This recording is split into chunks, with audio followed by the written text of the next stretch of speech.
Ladies and gentlemen, welcome back to another edition of the Dead End Sports Podcast. This is a weekly sports podcast. We would like to thank you for checking us out, tuning in, and more importantly, subscribing. Make sure that you pass the word. Again, this is Dead End Sports. I am your host, 12 Kyle. I want to thank you again for tuning in. Got a lot of stuff to talk about. Really going to be NBA heavy this week. Without further ado, let's go ahead and get it started. Before we get it started, gotta bring on my homies, man. First up, my man Beezy, 430. Beezy, what up, though? What up, though? What's going on, Kyle? Chilling, man. Chilling. Just watching a little NBA, man. Yeah, same here, man. Watching this game 4 and see what the heck these Cavaliers are doing. That the same team that people think is gonna be Golden State in 6. Also joining us is my man Ken. Ken, what's up, man? What up, everybody, man? I'm just sitting here watching the game, like B. That's all. Just trying to see what's going on. No doubt. Yeah, it's for those of you listening, at the time of this recording, Game 4 is going on. So we're going to have some commentary about Game 3, obviously, of the Eastern Conference Finals. But we will be chiming in probably by the time we finish this recording. Game 4 might or probably be close to conclusion. So we will give you updates as we go along and talk about it. But let's start right there, man. NBA action. The Cavs go down in Game 3 at home. LeBron scores only 11 points. We talked via text, man. It's probably one of the worst games that we've seen LeBron play. I'll start first with you, B. What happened to LeBron in Game 3? Hell, your guess is good as mine. It's every time when I'm just starting to cheer and root for LeBron or claim him to be this NBA player that I thought that he would be since the beginning of his career, he pull off some type of games like this. And my issue is it's not really the fact that he had a bad game statistically. Effort, show me some freaking effort or something. Plenty of superstars, all of them have had bad games. Hakeem Olajuwon, Zeke, Magic, Jordan, all of these guys had bad games. But you know what you saw when they had them bad games, they were still out there trying to win, and you saw effort. I feel like in that second half, LeBron, he just checked out, and Kenny Smith made an interesting point. I think how they always talk after the game and stuff, and he was saying he noticed that LeBron wasn't engaged, he just wasn't And my thing is this, man. This is the freaking NBA playoffs.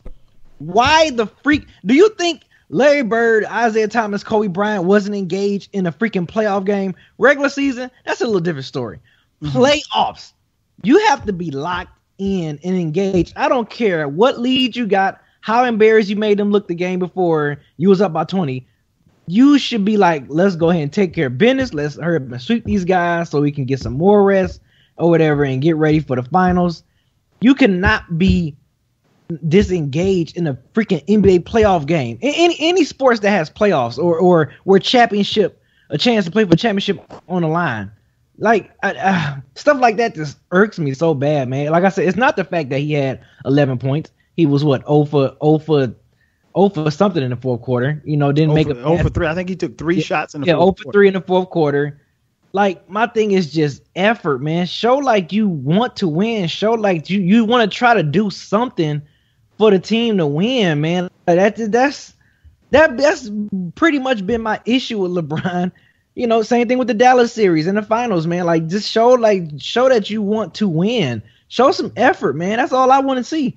If you shoot 1 for 13, if I still see you out there, we saw Jordan shot. It was games Jordan shot 4 for 19, but you knew Jordan was engaged in that game. He was trying to win, and best believe if he needed to, he would have took the last shot, the game tying or game winning shot, even if he was 4 for 19.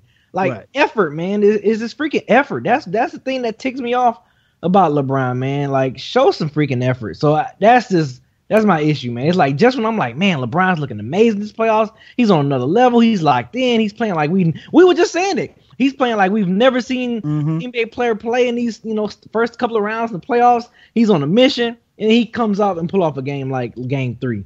Oh, golly, man. Just, it'd be frustrating sometimes watching this. FIFO, I don't know how can you be a fan of this sometimes, man. I don't know how this FIFO will be listening to this. Yeah, shout out to FIFO. He was unable to join us for this week's podcast. Ken, I'll throw it to you, man. I know you're a fan. What can we say about LeBron in Game 3, man? I have no idea. I think that, I think he was trying to get Kyrie, Love ready for the next round, trying to get their confidence up, kind of taking the night off, man. He just really took the night off. I think that's as easy as I can say it. And I think the surprising thing is I kept waiting for when the game got tight. I was like, oh yeah, LeBron's going to take over, and he didn't. He was aggressive in spots, but it just wasn't enough.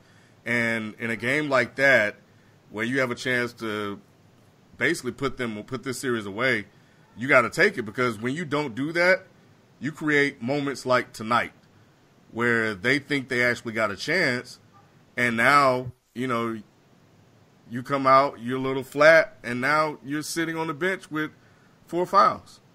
And you're still not looking like yourself. So I think he probably just got home, got a little too comfortable, and now they're trailing by 10 at the time of this recording, and they're going to need him to finish this game off. They've changed up their coverages a little bit. They're doubling LeBron in spots here. They're looking like they're about to come double.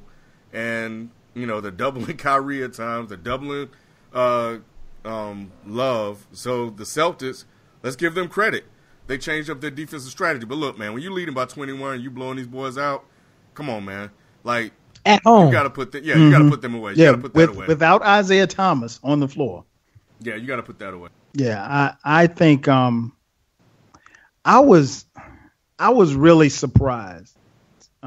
We haven't, and we talked via text, we haven't seen LeBron play that bad since, I guess, what was that Dallas game in the finals.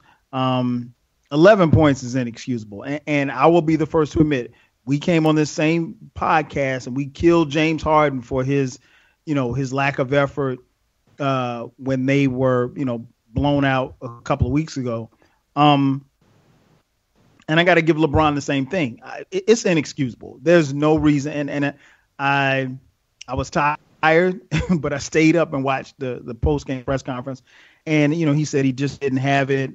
I get it, and I'm not going to compare LeBron to Michael Jordan, but I remember Michael Jordan saying, on the nights where the jumper's not falling or, you're not scoring as much, then you go get a rebound. You go get some assists. You try to get some steals. You do other things to help your team gain that confidence. And then, just from a defensive perspective, just to, keep you engaged.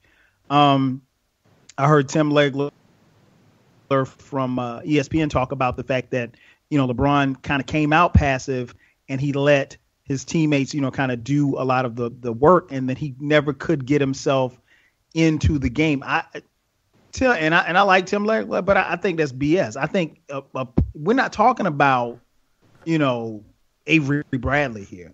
We're not talking about somebody who's just on the team. We're talking about the best player in the NBA, bar none. I mean, I don't think it's even close.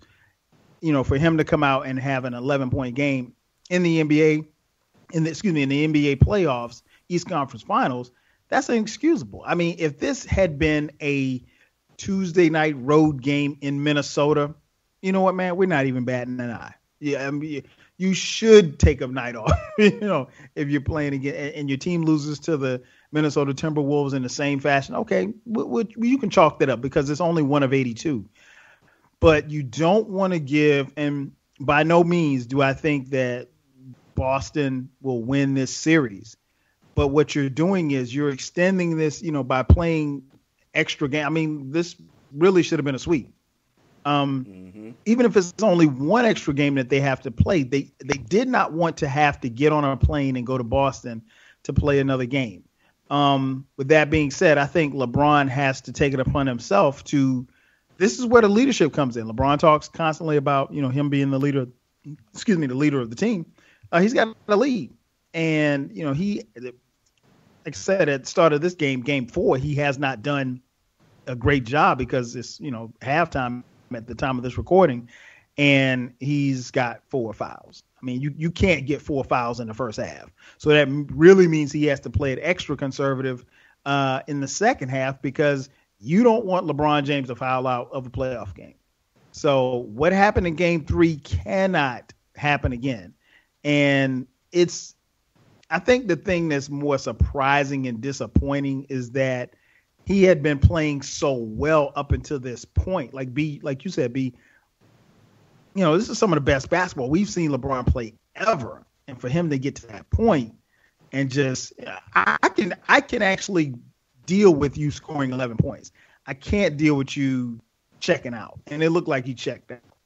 And that's never cool.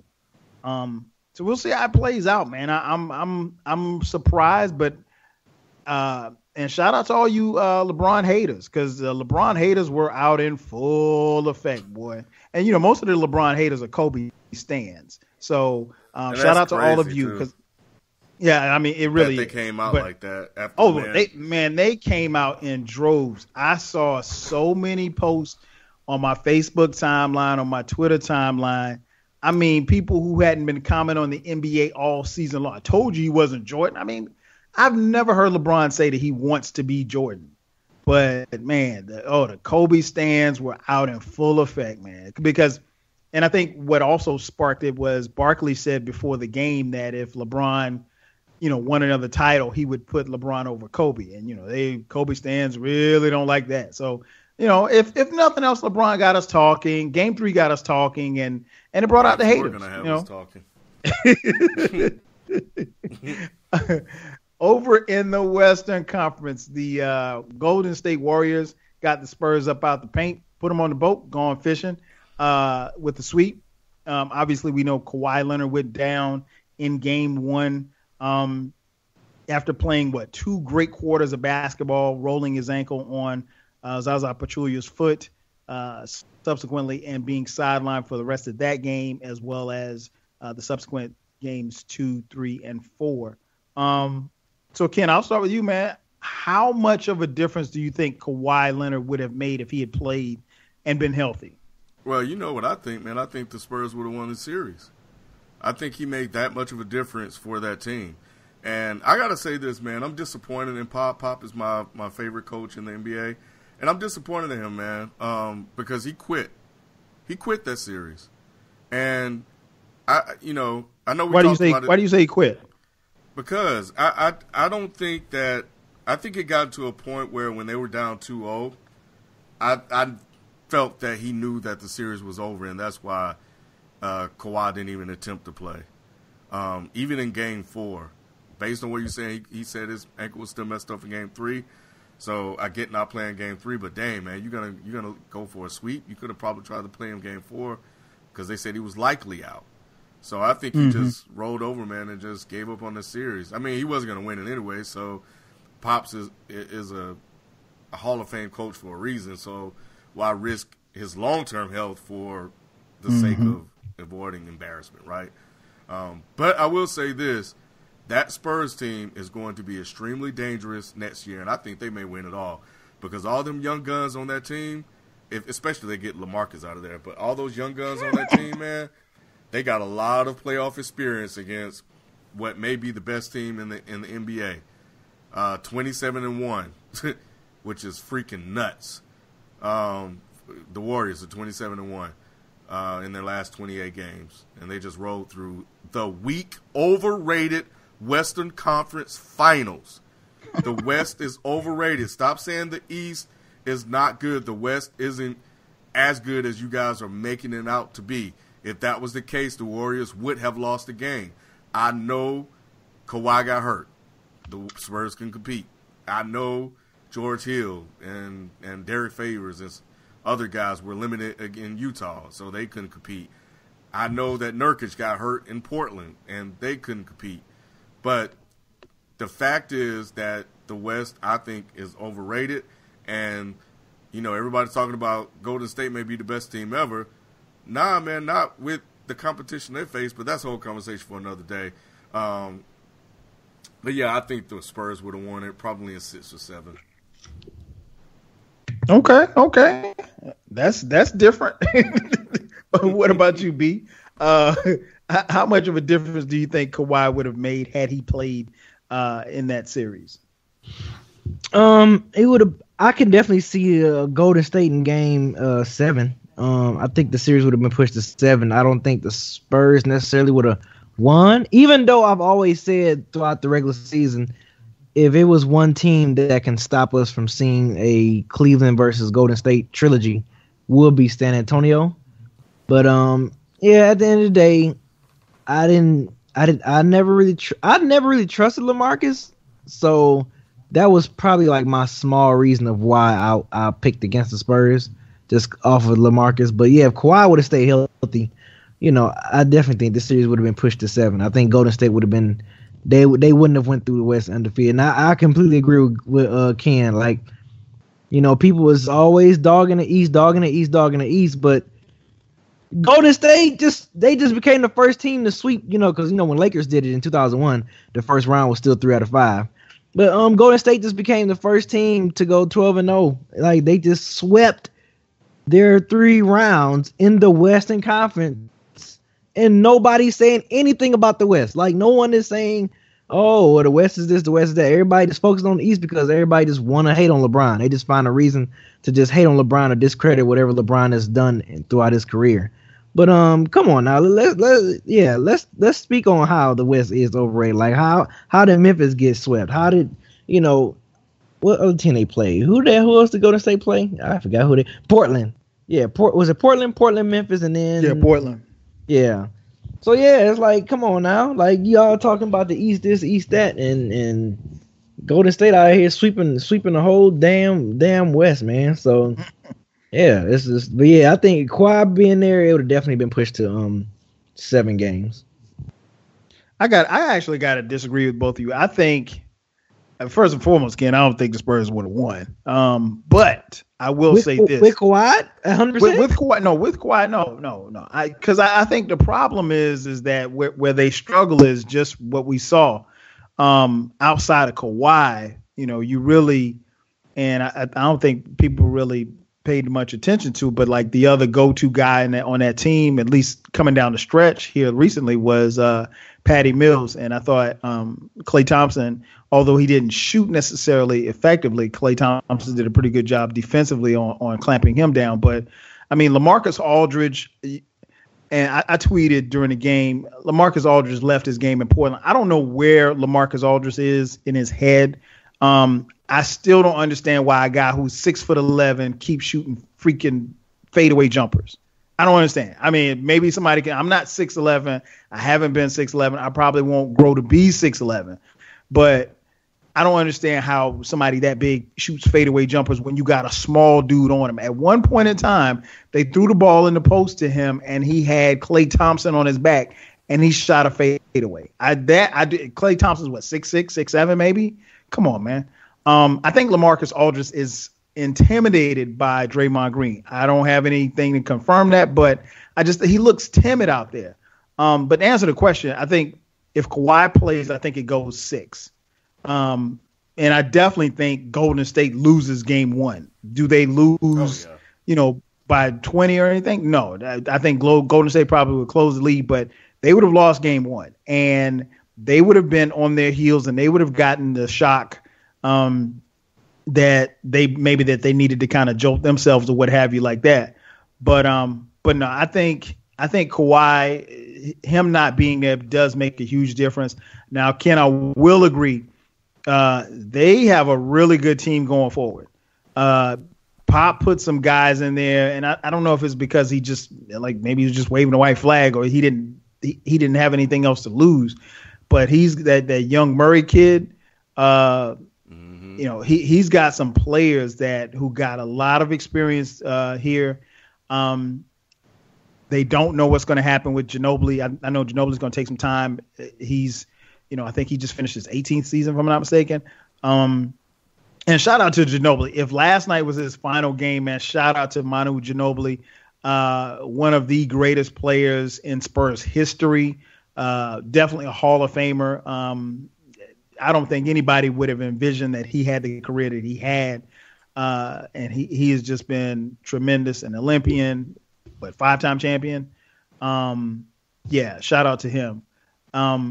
So I think the Spurs are in a good space, but I think that they may have to, and I don't want to be a prisoner of the moment, but I think they might have to look into moving. I mean, kind of seeing what you can get. And I don't know, obviously salaries would have to match up and things like that. But Aldridge just has not been the same consistently since he left Portland. And I know this is not what they signed up for. I mean, like, there's no way that in an elimination game that a guy of his caliber should be getting 8 points. He had 8 points last night. Wow. So, I mean, and again, shooting fadeaway jumpers. And again, he's always, at least in the time that he's been in San Antonio, from what I've seen, he's always seemed to come up small against Draymond Green, which is mind-boggling to me because he's bigger than Draymond Green. But I don't know, man. I think the future's bright. You know, Spurs are going to reload. There'll be another 50-win team. Kawhi had a great season. Nothing to hang their heads on. I don't think that they would have beaten Golden State with a healthy Parker and with a healthy Kawhi Leonard. But I think it would have gone 6. And they would have scared the hell out of Golden State because there's no way that if Kawhi Leonard does not go down in game 1, there's no way that I think that Golden State comes back. Against most teams, they can erase a 20-point lead. Against the Spurs, I don't think that's happening, at least not in that particular game. So it'll be interesting to see what kind of off-season moves they make and what happens with LaMarcus Aldridge. I know he's under contract, but I would not be surprised if they start, making some phone calls because you can't. You have the floor to do what it is that you want to do. I mean, it was last night was his time to shine. Even if they lose. If you're LaMarcus Aldridge, you got to put up 30 shots. I mean, 8 points, that's just not going to cut it, man. It's just not. So, also in the NBA last week, since the last time we spoke, the NBA draft lottery happened. As many of you know, Boston came away with the number 1 pick. Los Angeles Lakers are picking at number 2. This is a guard-heavy draft coming up in a few weeks. Actually, it's next month. So Boston finds himself in a very precarious situation. Boston is a team that obviously is in the Eastern Conference Finals, so they're probably going to be good for a while here. And they have the number 1 pick, and they also have another additional number 1 pick in the 2018 draft. With so many of the, prognosticators thinking that the consensus number 1 pick would be Markelle Fultz from Washington. Celtics already have a point guard. So I guess the question I want to throw to you guys, B, I'll start with you. What should Boston do with that number 1 pick? I think they should trade it. I mean, because if you get Fultz, I mean, you pretty much have a taller version of Isaiah Thomas. I would say trade it, man. If you can bring over someone like if Paul George is there waiting, if you able to pull off a trade, where you can send that first pick and get Paul George, I say do it. I say why not? Because it's just like most of the guys that are top draft picks are like all guards. You know what I'm saying? And you would think Celtics would be okay with Bradley and Isaiah as they backcourt. It's not like it's a power forward or a center that's like top one, 2, or 3rd pick worthy. So I say trade it, man. They can just trade it and get them a dope small forward, power forward type players. Some small forward like Paul George. I think that'd be good, man. I think that's just me. I think they should trade. Okay, so let me give you a follow-up question. If you keep if you keep Isaiah Thomas on the squad, because nationally there's been some talk about whether or not they should keep trade Isaiah Thomas, which is crazy to us because Isaiah Thomas is an all-star. He is the single-handedly reason why they are in the playoffs. or at least one of the main reasons why they're in the playoffs. But with his contract coming up in 2018, he's going to be looking for a max deal. And can you pay a guy $40 million a year who's only 5'9" and doesn't play any defense? Right. I mean, money wise, it makes sense why you was, why you can say that, because, like you said, because of his height, his size, sometimes he can be a defensive liability. You don't want to pay someone $40 million that's a defensive liability. And what I've noticed, since Game 3 and so far today, the ball is moving around a lot more. That's exactly. I knew that's where you were going. Isaiah Thomas, being he's so good offensively. I think sometimes the rest of the players kind of rely on him a little too much, and offensively the ball doesn't move around like it should. It get down to like 8 seconds or 6 seconds on the shot clock, and they just give to Isaiah and be like, all right, Isaiah, score. And then and then especially in the fourth quarter, because we all know they call him Mr. Fourth Quarter for a reason. So I noticed since he's been gone, the ball and the offense like it's flowing a little better with this Celtic squad, man, since he's been gone, man. So, it makes sense. I can see. And then money wise, I like you said, I don't see if they want to pay him that much. And not to take away what Isaiah Thomas has been doing the past couple of seasons. He's been amazing, man, seeing that dude 5'9" and balling the way he's balling. But yeah, like I said, if you keep that and you pick Fultz, it's just like, what are you doing at this point? You pretty much drafted another prototype, a shoot first point guard / shooting guard, So I say trade it. Trade the pick. Okay. What about you, Ken? Markelle Fultz is sitting there. You've got the possibility of having to, at least the prospect of having to re-sign Isaiah Thomas down the road. What do you? And you have another number 1 pick in the 2018 draft. What do you do with that pick? You're Danny Ainge. Yeah, I think this is simple for me, man. I think you go ahead and this draft is loaded, so you go ahead and get talent while the talent is available. We've seen drafts where we've had weak drafts, so go ahead and get Fultz, which everybody is pretty much saying. Fultz, Ball, and the other kid, I can't think of his name, but Fox. Pretty much it's real. Yeah, Fox and Jackson. And Jackson, yeah, from Kansas. It's really between the three of them, right? So I say go ahead and get Fultz. You already know or seen the type of problems you can run into in the playoffs with Isaiah Thomas. He can get you there, but can he get you over the hump? And I think we kind of almost have an answer to that. So I say go ahead and draft Fultz, and you don't even have to play him early. You can, bring him along slowly like they did with Jaylen Brown. And next thing you know, in a couple of years, you'll have Jaylen Brown, you'll have Markelle Fultz, you'll have a number 1 pick next year. So you can really draft your big 3 if next year's draft is good. So I say keep it and draft Fultz. Yeah, I would agree, man. I think it's a good problem to have. I think I think you got to draft Fultz and then see what happens. Because you still have another year to kind of play around to figure out what it is you can or can't do with Isaiah Thomas. And even just saying that sounds funny, man, because it's like, wow, this dude, this 5'9" dude, really put this team on his back, and they could very well be showing him the door, in another year or so. But I think it's what's going to be key is how far Boston can go. Much like B, I'm not, and I try not to be a prisoner of the moment, but this team, I mean, we know Isaiah Thomas is ball dominant, but this team has really looked different, against, the best team in the Eastern Conference, in a short window, but they've looked really, really good without him. Now, could they keep this up over a, 82 game season? I don't know, but I think, and that also speaks to the coaching of Brad Stevens. Brad Stevens is a great coach.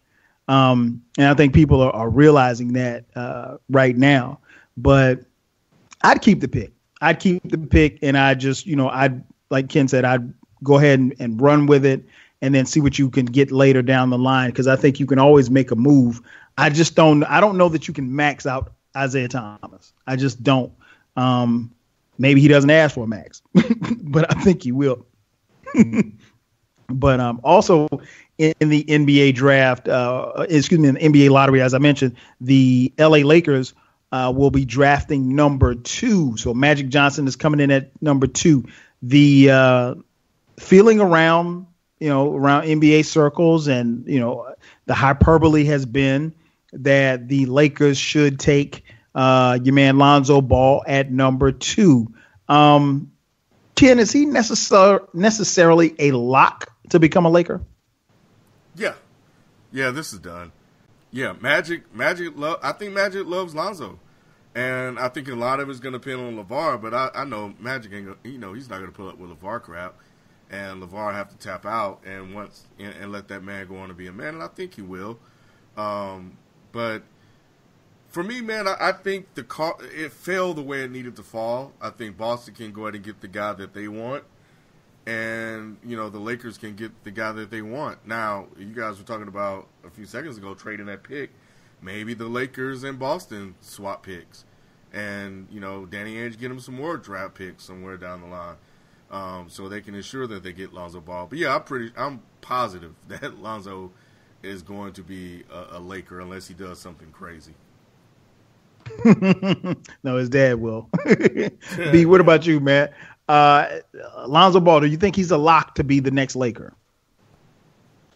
Yeah, because I saw something where I think they were looking at possibly trading D'Angelo Russell. Okay. So, that when I saw something about, I saw that, I was like, okay, that's an indication that they're probably getting ready to draft Lonzo and kind of, to go forward with D'Angelo Russell. I mean, I don't know if that's gonna really happen or not. If they're gonna really ship him out or put him at the 2 or keep Clarkson or can he play the 2? You said can he? Yeah, he probably could. I mean, because he has times where he's like a shoot first guard. But I mean, I say why not just stick with Clarkson? I think Clarkson will fit more at the 2 position. He's come on at the end of the season too. Right. So But yeah, I think Lonzo's gonna be. I think he's gonna stay. He's gonna just like his dad said he was gonna do. He's gonna stay in LA.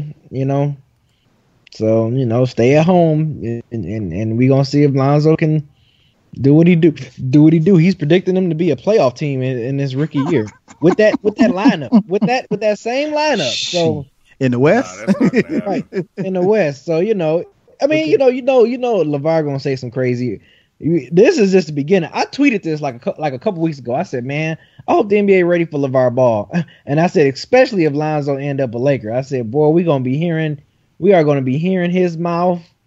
Oh my God. And not to mention his sons that's getting ready to play for UCLA. So it's like, man, we getting ready to hear his mouth. I hope y'all ready because he already got his foot in the door now. Unless an NBA exec or someone just chin check him and say, look, shut the bleep up. We gonna be hearing LeVar's mouth. They gonna be he's gonna and at every game they gonna probably interview him more than they gonna interview Lonzo. Like, okay, so LeVar, what you think about something? Right. Why you think the Lakers are not in the playoffs? And then he's gonna say something off the wall and crazy. We're gonna be like, oh my God. Speaking of LeVar Ball, he needs to kind of watch his mouth, man, because them words he said about Kyrie. Did y'all see that? Y'all read that? Yeah, saw that. Man. Yeah, man. He went too far. Yeah, he went way too far. We keep saying that, and he keeps talking. Every time we say he went too far, he goes even further. I mean, but that he went far, man. I mean, I didn't mind the what's her name from Fox Sports 1. I didn't mind that, but yeah, that situation with Kyrie, what he was saying. I mean, you gonna speak like that, then you don't even do your research like that, man. It's like, come on, dude. So, yeah, man, stop it, stop, dude. You just getting a shovel. And you burying yourself. What the hell was that, Kyrie? Yeah, and the Lakers don't take too kind to. I mean, like they're not. They handle business a certain way, and all of that he's bringing to the table. I don't think that's going to be cool. So he's going to definitely have to. He'll have to tone it down, and more so, he'll also have to just kind of step back and let his son be who he is. So I think I wouldn't say it's a lock, but I would be surprised at this point if he did not become a Laker, unless somebody just really, really showed out in their camps or what have you, pre-draft workouts. I know that they've got the small forward that they want. So the Jackson kid from KU, he would be a great fit but I love De'Aaron Fox's game. He's fast with the ball. He gets up and down the floor. I'm not sure what the Lakers are looking to do offensively, as far as Luke Walton is concerned, if he wants to, keep the kind of offense that they have. I'm assuming that if you draft a kid like De'Aaron Fox or Lonzo Ball, that you're going to push the tempo. You're going to get up and down the court. And then the Lakers are relatively young, so I wouldn't say it's a lot, but I would definitely say that I would be surprised if it didn't happen. What up, Q? We got somebody. We got Q on. Q, what's up, man? Yo. Joining us, ladies and gentlemen, is our homie, man. We call him Q. Our boy Q, the sixth man. Q, what's going on? Hey, what's going on, man? Just chilling. Been a minute, bro. Where you been? Yeah, it's been a second. Just watching hoops, man. That's all we do. That's what we're doing right now. We're just talking to. We were just talking about Boston. So give us your take. Two questions. Since Boston has won the lottery, what do you think that they should do with the number one pick? And then, do you think Lonzo is a lock to become a Laker? Yeah, they should go Markelle Fultz. I think he's the most complete player in the draft. I think he's the best player in the draft. I think he has the highest upside of any player in the draft. There's this narrative going around that Lonzo Ball makes his teammates better and that Markelle Fultz is simply just this scorer and whatnot, and that's all he can do. I think that's complete BS. I think that's really undervaluing Markelle Fultz as a prospect and just somebody that we could see in the league one day. Markelle Fultz, I challenge anybody to name me one player besides him off that Washington team. And now, without a Google, without a Bing, I don't care what search engine you use, there is no way that even the most diehard hoops fans I know cannot name two players off that Washington team because they were a bunch of scrubs. They have a scrub program, and that's why they fired the coach. The program was so bad that they literally had the number one recruit in Michael Porter coming out next year. And they said, you know what? We're going to just risk it all and fire this coach instead of having to lock down this number one pick because Michael Porter came to Washington because he liked the coach. They said, we don't care. The coach is that bad. We have to get him out of here. And now Michael Porter has committed to Missouri because he's been scorned by that decision. So he decommitted from Washington. That speaks volumes. So Markelle Fultz was in a bad program, averaged 26, 6, and 6. And he had nobody around him. He's one of probably the most fluid point guard prospects I've seen since I started really doing prospect watch over the last 4 or 5 years. Mm-hmm. He can dribble. He has a handle. He can bring the ball up the floor. He can shoot the three. He can shoot the mid-range. He has even a little bit of a post game for a point guard at 6'5". And the way he gallops down the court, it looks effortless. So Boston would be hard-pressed to pass on somebody who averaged 26, 6, and 6 on that Washington team. And he's looking to pass sometimes, but he knows that he had to score because his team was just that bad. You put him in a Brad Stevens system, I think you see a potential superstar. I think a transcendent player, just someone who the game comes incredibly easy to him. Now, when you talk about the Lakers, no, I don't think it's a lock. There's a couple of components to this draft that I think the Lakers are looking at, and one of them has to be LeVar Ball. I don't care what no one says. All the favorite pundits will say, "Oh, well, talent. Who cares if Lonzo's talent speaks, then it speaks." I've done hours and hours and hours of tape on Lonzo Ball. I like him as a player.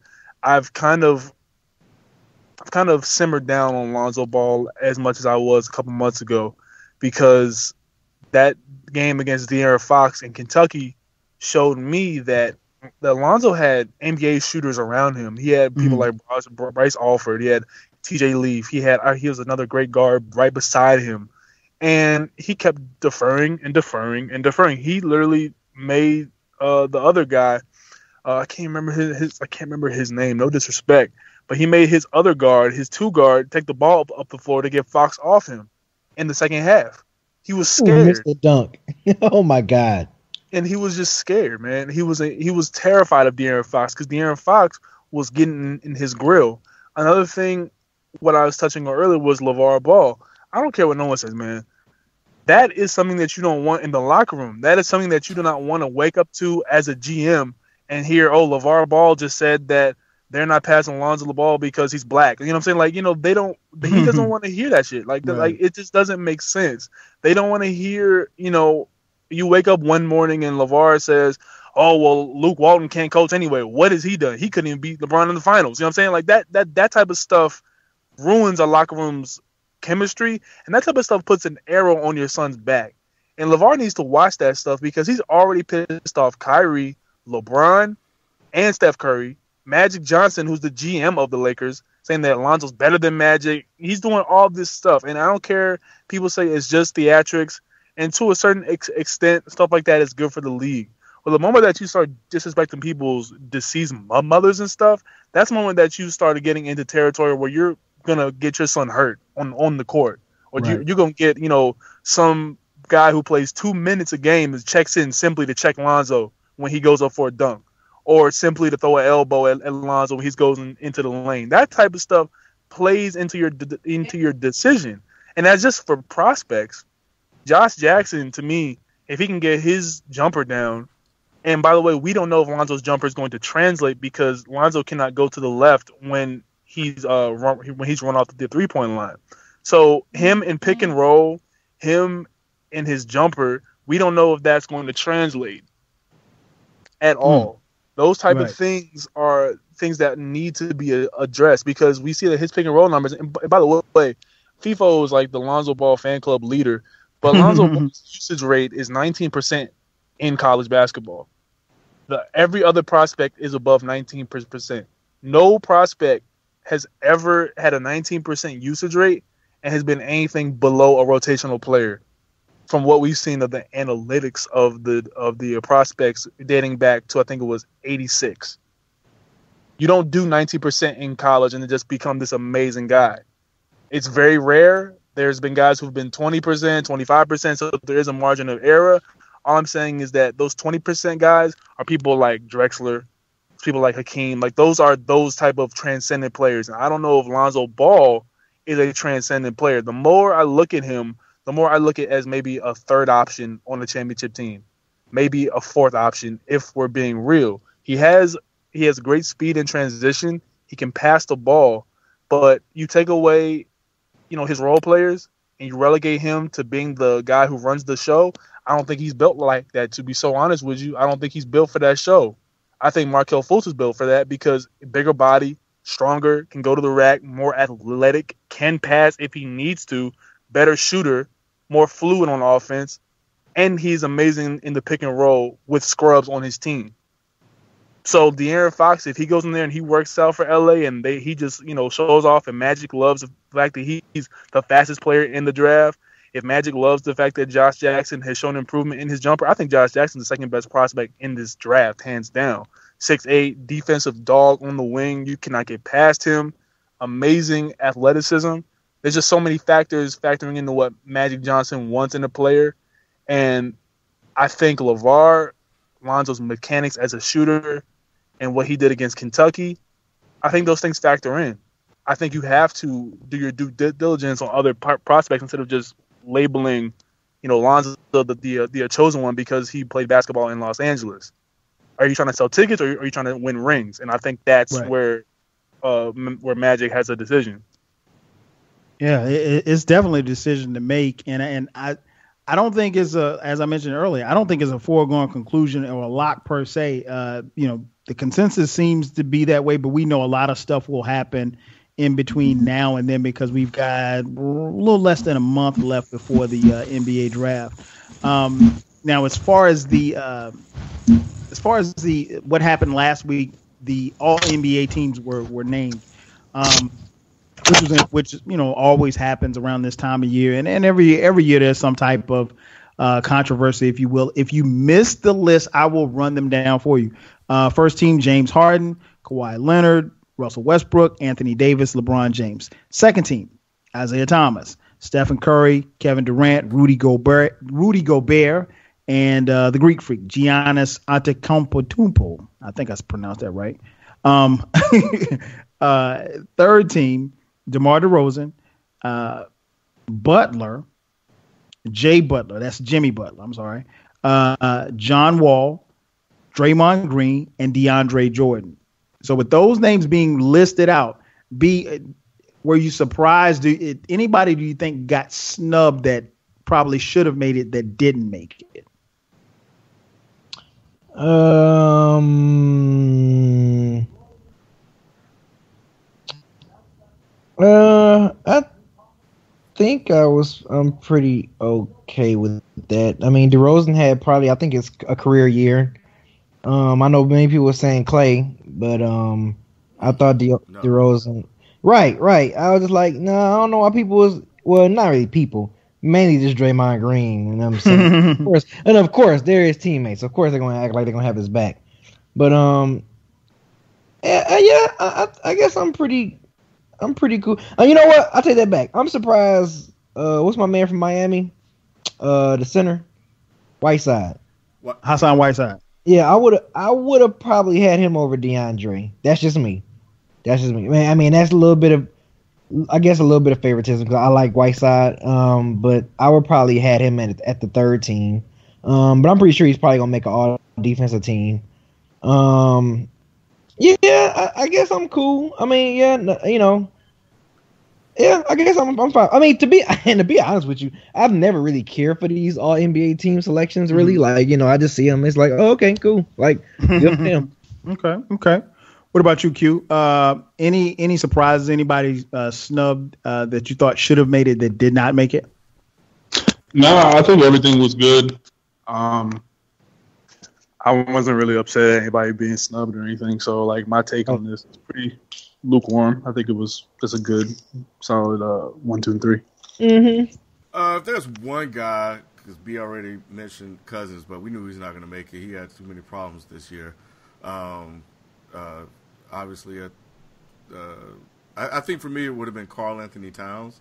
I thought he had a great year this year and was deserving of a look. I think you could have put him in there in place of DeAndre Jordan. But outside of that, I think it was okay. I mean, DeRozan was questionable, but and I think Paul George could have deserved that spot, but that's about it. Yeah, I think. I mean, obviously, Paul George not making it that cost him financially. Much like Q, I didn't have a problem with the list either. Who else? I thought I know Draymond was bumping for Clay. I would have. Could I put Clay on that? I don't. If you want to, and my question would have been to Draymond, if you want to put Clay on the team, then who do you take off?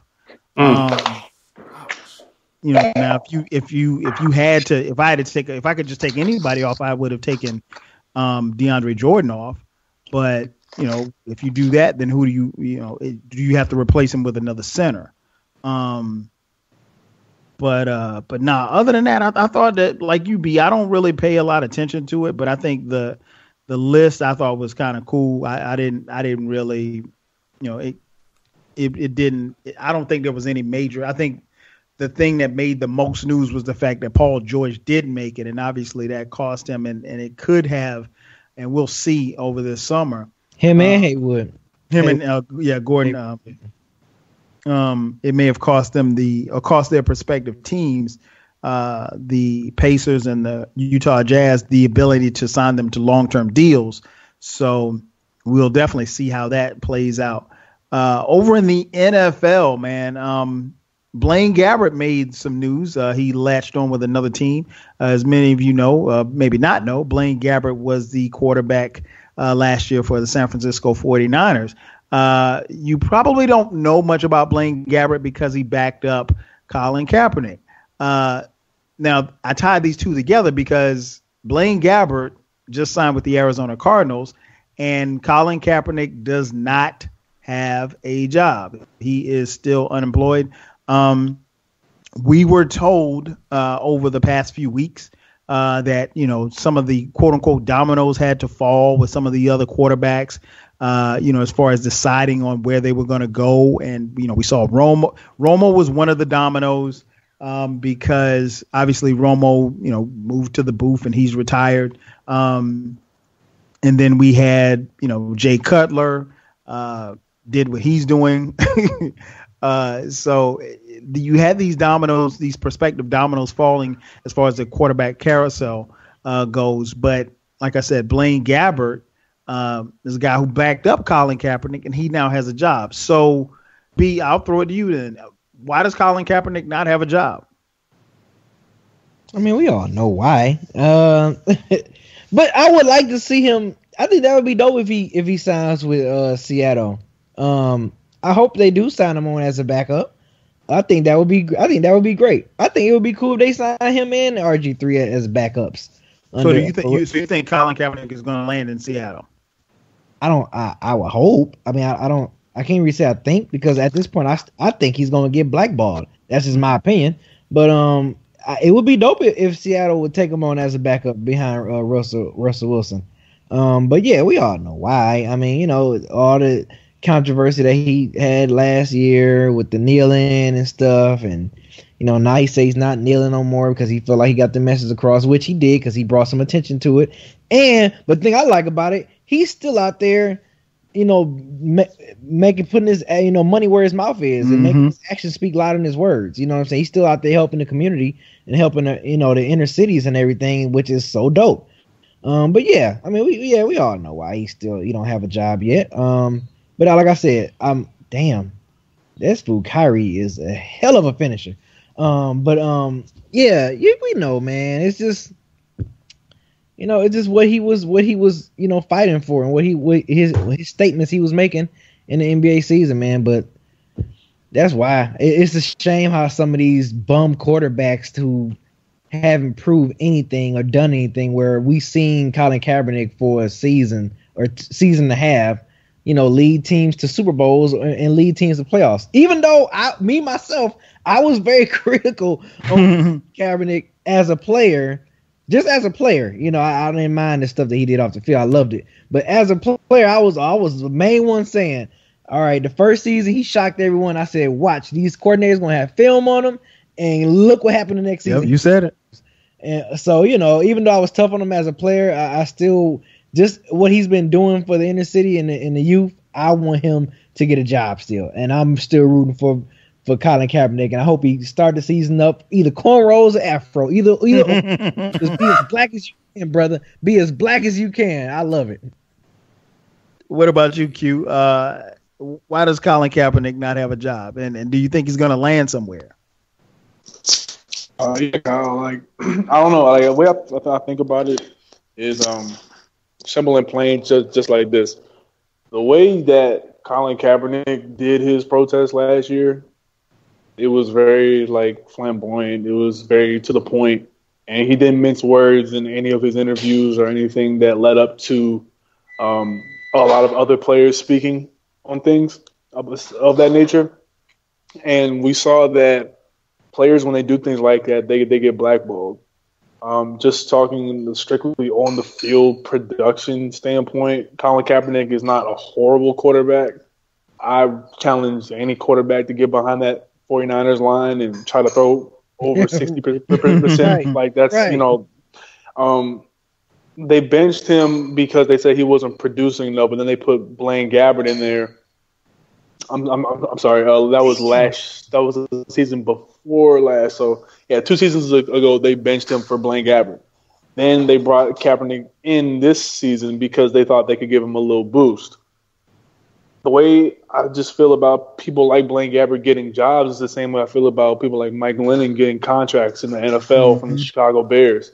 They haven't proven anything. They haven't done anything. We're still talking about their potential by the time they're 32 to 33 years old. Right. It's just look at Jay Cutler.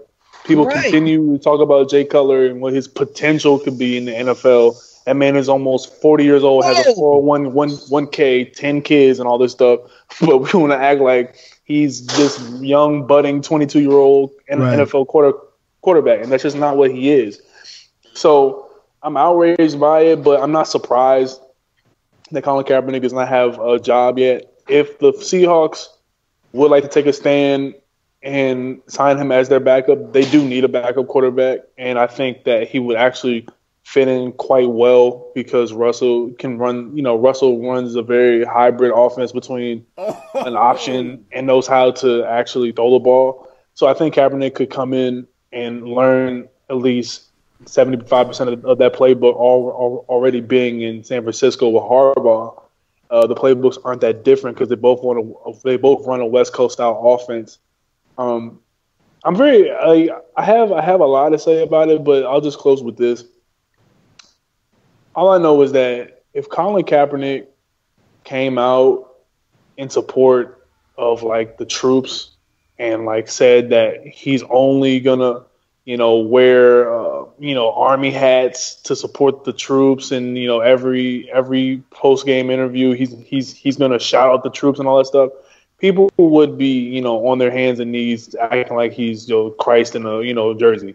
But the fact that he stood up for a cause that he felt was not getting enough attention, that he felt the NFL ignores, he felt that fans ignore. And let's not forget that Colin Kaepernick did this and he didn't want any of the attention. The reporters came to him. Let's be very clear. The reporters came to him. He had been sitting on that bench in preseason for 2 games prior. So this isn't just a guy searching for attention. People like that Whitlock dude on Fox News says, or not Fox News, well, it might as well be. No. People like him will say that it's just for attention. Colin Kaepernick came out for an issue that he felt was not being addressed, felt as though American citizens were not getting their just due under the law, and he brought attention to it. And you see that a lot of players now are starting to get active in the communities. See that a lot of players are starting to do things like this. Malcolm Jenkins for the Eagles, he's starting to give back to the city more. He's starting to adopt some schools and take them up under his wing and all that stuff, and I love that. So Colin Kaepernick has had a positive effect. And if you're saying that Colin Kaepernick's protest was stupid or unnecessary, then you're saying that the issue that he was protesting is not important. Man, I think that I think it's simple, man. Q said it all, but for me, Gabbard is not a perceived threat, and Kaepernick is. And I think he'll get a call. I think Seattle will make that call. They've been talking him up, and I think part of that is to basically feel what the city will feel about it. Look, we all know why, and for me, we've talked about it on this show in the past. We know he's being blackballed, but what I like about what's happening now is that we're starting to have more and more NFL players speak up about it, and that's ultimately what we need. And I think that now what we're seeing is that we're seeing them use his ability to play as a reason to not sign him. So they can always hide behind that.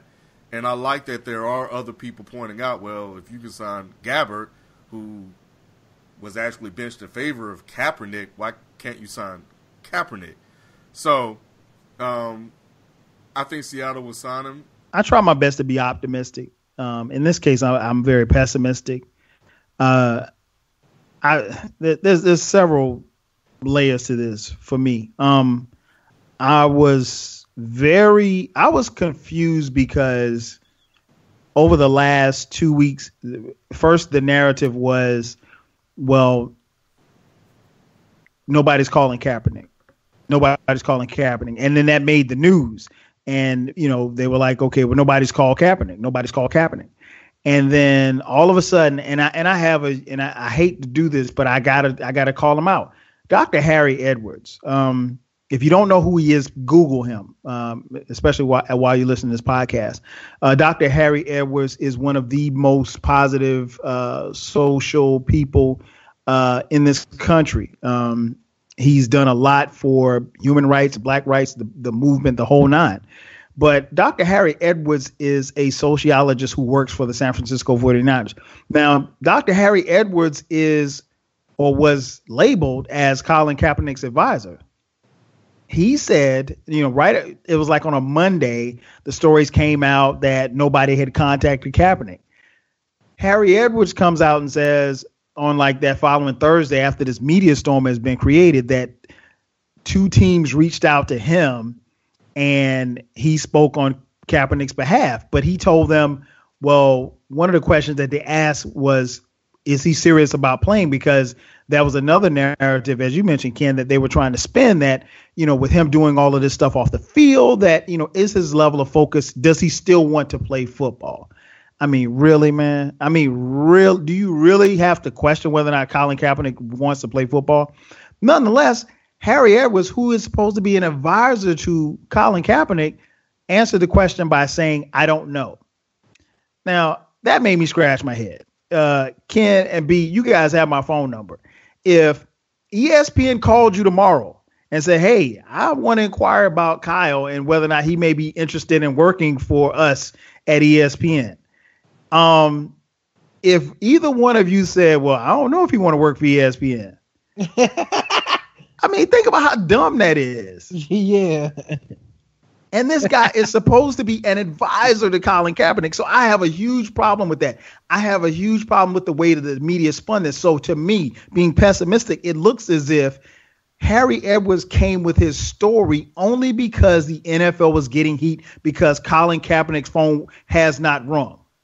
To this point, at the time of this recording, no team has reached out to Colin Kaepernick. Yes, the Seattle Seahawks have talked him up.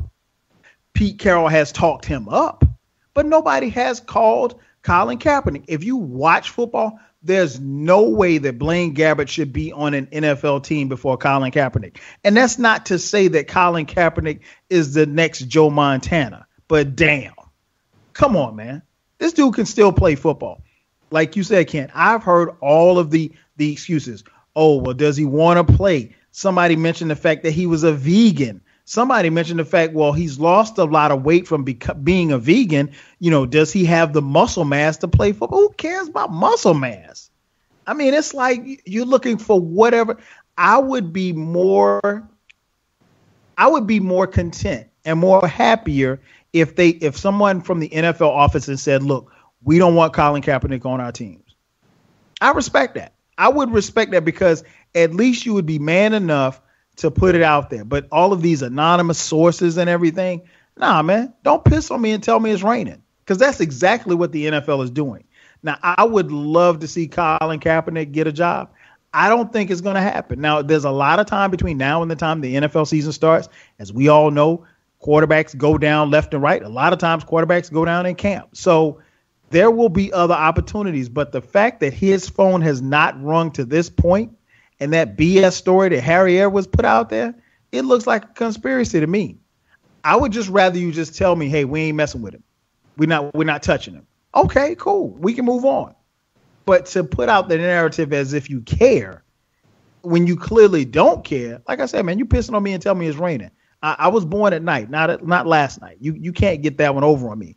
So I'm hopeful that it'll happen, but I'm not holding my breath. I'm just not. Anyway, time for our closing thoughts. B, you're up first. What's on your mind? Give us your closing thoughts.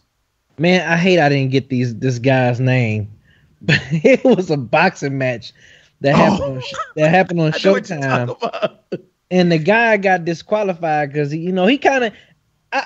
I don't think he intentionally punched this guy late after the bell. Late twice though. Yeah, no, the first one was before the bell. That second one, it was after the bell, but he was already in the punching motion. Mm-hmm. So like, I don't know, man.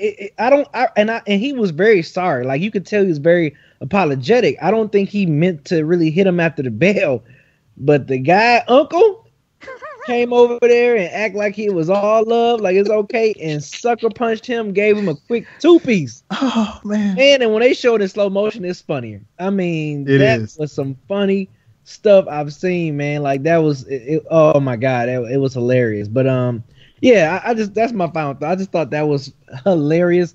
Terrence Crawford box again, showing why he is gonna be one of the pound for pounds best boxers today. And currently. And also Errol Spence Jr. and Kell Brook is fighting this weekend. Errol Spence Jr. is going to do work, which is expected. And one of Floyd's fighters, Davis, he fought this past weekend as well and put on a good show at the super lightweight. So, yeah, just boxing. I just thought that my man Uncle, it was just like man, it was so black. Nice it was so black, man. He just came over there like, yeah, me, bam, and just gave him a big 2-piece, dude. That was so funny. But he was just taking up for his nephew, man. His nephew got sucker punched, so he felt like he wanted to retaliate. It just unfortunately he got a great chin too, because he threw a haymaker. But and unfortunately, I think he was going to jail. Like he let his emotions get the best of him, and now he's going to jail and whatever. But it ain't like what's funny, B, is that he got out of the arena and the cops couldn't find him. And to my knowledge, they still haven't found him. Yeah, they still haven't found him yet. But I mean, I'm pretty sure a warrant's been out because at the end of the day, it's assault still. But right. He just taking up for his nephew. But I just thought that was hilarious, so I had to say that for my final thought. No doubt. Q, what about you, man? What's your final thought? Yeah, man. Sixers, don't be stupid. Just take Josh Jackson. Don't be stupid. Don't try to take a point guard that can't shoot. I love De'Aaron Fox. I love De'Aaron Fox. De'Aaron Fox is great. He's fast. He can defend. He can pass. But he cannot shoot. And you need a guard who can get beside Simmons when he's not holding the ball and just pop off on screens and knock down threes and knock down jumpers. De'Aaron Fox is not doing that. You see what Elfrid Payton is doing in the league. Great defender, can pass the ball, can't shoot a lick, man. Josh Jackson is amazing from what I've seen of his floor. People are overthinking this. Q, I was saying this last week to FIFO, man. I like they should get Josh Jackson. They should get Josh Jackson. They need to just take Josh Jackson because then you can plug in Josh Jackson beside Embiid at the small four. Right. Or you can put him at the 3 when Simmons is playing point guard. Yes. And just have him out on wings. That's all you need to do. That's all you need to do. I wish was on this call. Oh my God, I wish he was on this. I said the same thing. Anybody who's saying De'Aaron Fox is just looking for a plug-in, is looking for a quick fix. And I don't even think it's a quick fix. I'd rather send money, a max cash at Kyle Lowry than, draft De'Aaron Fox. Because De'Aaron Fox just can't shoot right now. I think De'Aaron Fox he suits a system like the Knicks better than he suits the Sixers. I think he'd actually be better in Boston than he would be in the Sixers uniform because he has IT that he could just dish to him, just play defense. And then he could guard ones and IT could play 2. So the Sixers do not overthink the draft. Josh Jackson is 6'8", 6'9". Yes. Shot 37% from 3 in the last month of the y'all better get him. Tournament. And he's athletic. He guards wings. He can guard 1 through 3. He can guard 2. He can guard 2 through 4s. Damn near. Some 4s too, man. Yeah. I've seen him bring the ball up the floor. He can handle the ball. All he needs to do is just work on that jumper. Some people are scared that jumper is not going to translate, but I have more faith in Josh Jackson being able to be at least a 31% three-point shooter in the NBA and just being an amazing slasher and being an amazing defender. I'll take that. Not every pick that we have to get needs to be a superstar. But I'll tell you this, Josh Jackson's floor to me reminds me of like an Iguodala type with like a little bit of just like coming out as prospects, Jimmy Butler and Iguodala, just that kind of hybrid. Person who can't really shoot right now, but you see that there's something there. They're athletic and they're strong. 6'8", 6'9", can handle the ball. I want that. I don't want a point guard who can't shoot. There's no need to reach right now. If you want to trade Okafor and a couple picks to get back into the first round and take Monk, I'm with that too. But Sixers do not overthink this. Just draft Josh Jackson. No doubt. What about you, Ken? What's your final thought? You know what? I actually think, I don't know how this game is going to end. It's 98-90 right now. And And I don't know how it's going to end, but I do know that if the Cavs stand a shot at the Warriors in the finals, this is great for them because of the way that Boston plays.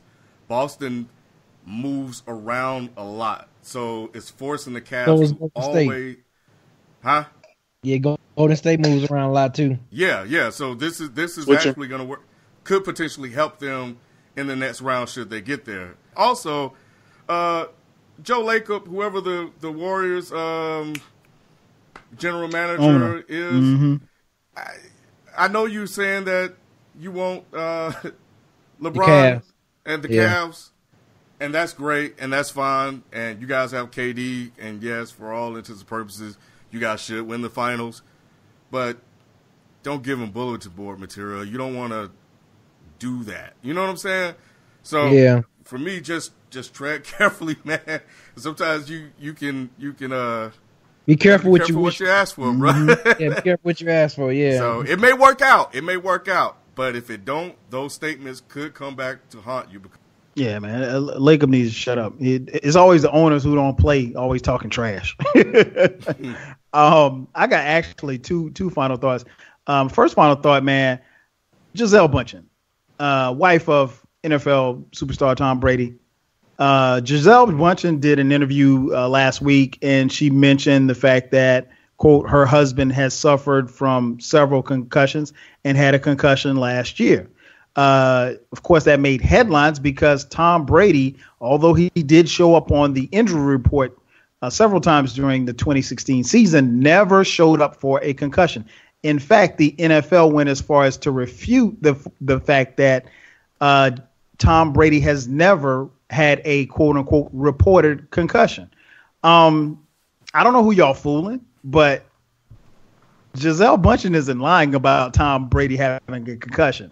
In fact, I don't think Tom Brady's lying about not having a concussion. I don't think it's possible that he could have played football this long without having a concussion in the NFL. The problem here is that the NFL is so quick to protect their image, they will throw this woman up under the bus. Yep. And ultimately, they will throw Tom Brady up under the bus.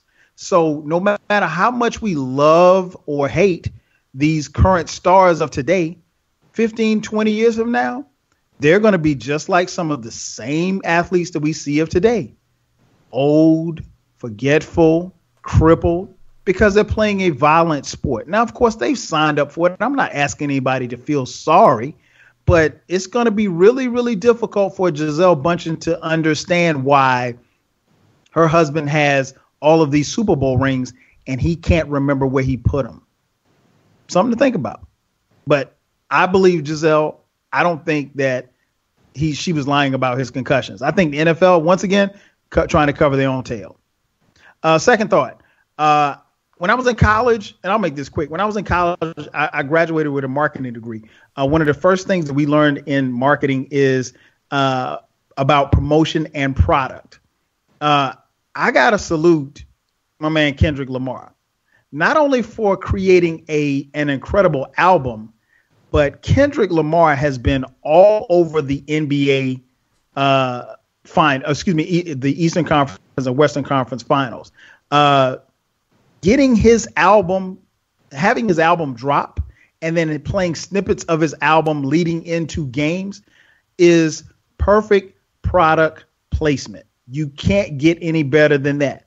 What I mean by that is that Kendrick Lamar is introducing not only his music, but himself and his talent to an audience that normally does not listen to his music.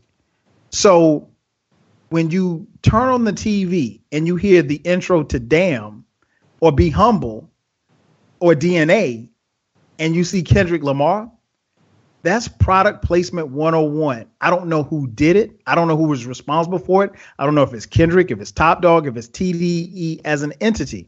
It is brilliant because it's giving him something that he probably doesn't need, but he's definitely benefiting from, and that's exposure.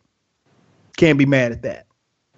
That's going to do it for us. Once again, thanks again for taking a listen to the Dead End Sports Podcast. For FIFO in his absence, our homie Q. Got to thank my man Beezy and Ken. I am your host, 12 Kyle. We'll catch you guys next week. Peace. Peace. Peace. Peace. Peace. Peace. Peace. Peace. Peace. Peace. Peace. Peace. Peace. Peace. Peace. Peace.